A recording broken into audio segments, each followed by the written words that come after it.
Donald, congratulations. I'm honestly trying not to tear up as we have this conversation. Did you have any idea this was coming today? No, I had no clue. I was like, wonder why they're bringing me down San Antonio. Oh, well, I'll just go. And then my son's iPad, like, I follow it, right? And it shows him here. And I was like, why?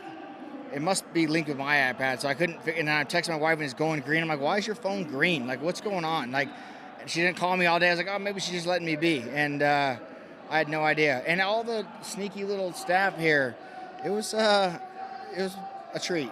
Obviously, you are so deserving of this position, but I know you really well. You're a humble guy, even though you've accomplished so much and you have millions of fans around the world. Is this a moment you ever envisioned for yourself?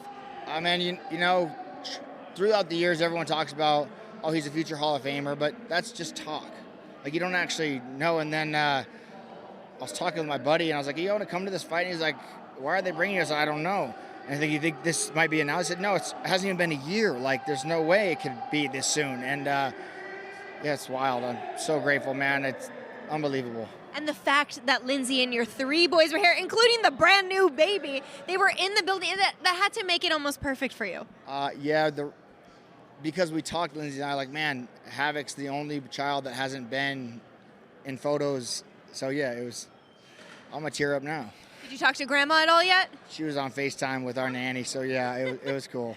That is amazing. Donald, you are a proud father, and you've got these three boys who will know not just their dad was a badass, but he's in the Hall of Fame. For you, what sort of example do you believe that's able to set for your children and their own hopes and dreams? Man, it's crazy. Literally last night I was sitting there talking. There's a bunch of new fighters coming in and just trying to explain to them the rules of this game and how pay and, like, man, listen, guys, create a brand for yourself and become the person that you want to become before you start doing all that. And now I'm the grandpa, the dinosaur, talking to the youngsters, and it felt cool talking to him last night. I had no idea. And Sean Shelby was sitting there talking to me, and now it's all, everything that happened today is starting to make sense. Like, Ozzy was with me, and he's like, let's go get something to eat. And I was like, don't you have to be at the arena? And he's like, no, let's just go. Aren't you hungry? Like, let's. He was getting me out so they could sneak my family in. God bless him. You gotta love Ozzy. Cowboy, it's so hard between the WC and the UFC to look back for us and say, this is our favorite Cowboy fight or our favorite Cowboy moment. But is there any particular thing that stands out to you about your own career? When I held my son up in Denver, Colorado. Yeah, that to me, I have a picture of it hanging in his room. And yeah, to me, that's the moment. But throughout the years and looking back and, like, the legacy and just enjoying this ride, to me, was so fun. And everyone asks me, like, do you miss it? And I'm like, I miss the camaraderie and this part of it, right? But the fighting, and I'm going to Hollywood, baby. Yes, you certainly are, Cowboy. I'm going to try not to tear up. I have known you for almost 15 years.